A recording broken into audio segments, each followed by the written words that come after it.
Hi, welcome to the Danville Public Library Children's Room. I'm Nancy and I'm going to show you this week's craft. This week's craft is about owls.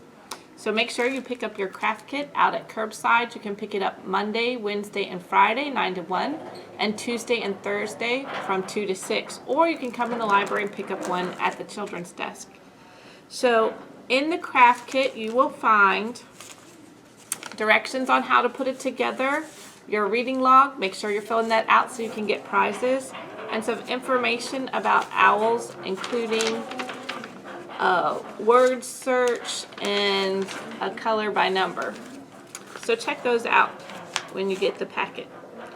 Alright, for the craft you'll get a full paper plate cut in half, 2 yellow circles, 2 black circles, an orange triangle, and a piece of string.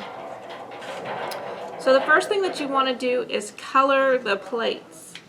So you can color with crayon, you can color with pencil, you can color with magic marker, whatever you want. You just have to color the whole owl brown.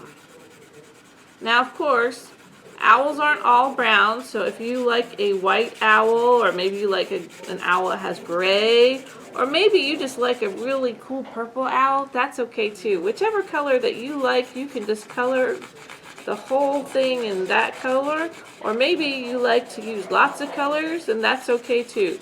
Just make sure that you color the whole plate, and then also you want to color the wings, which are both of these half plates. Make sure you color all of those too. Or maybe you like it with stripes or dots, you can do that too.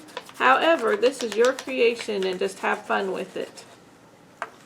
Once you have it all colored, the next thing that you're going to do is you're going to take and either glue or tape the wings on.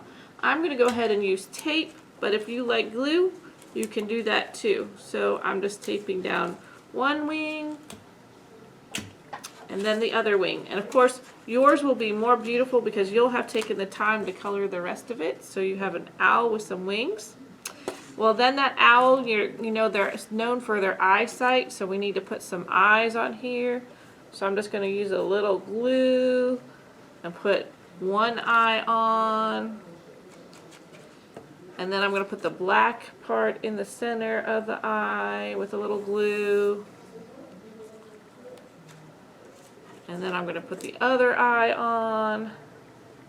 First the yellow, and then the black. And then they also have those strong, powerful beaks to catch their prey. So I'm going to put a little glue on my triangle, and I'm just going to put it upside down so that it makes a little beak, just like that. We've also included a piece of string. Just thread it through the hole at the top, and then you can hang it up, or you can make it fly. Woo! So make sure you pick up this week's Curbside craft, and make sure you're reading so you can get prizes. Thanks for watching, and we'll see you soon.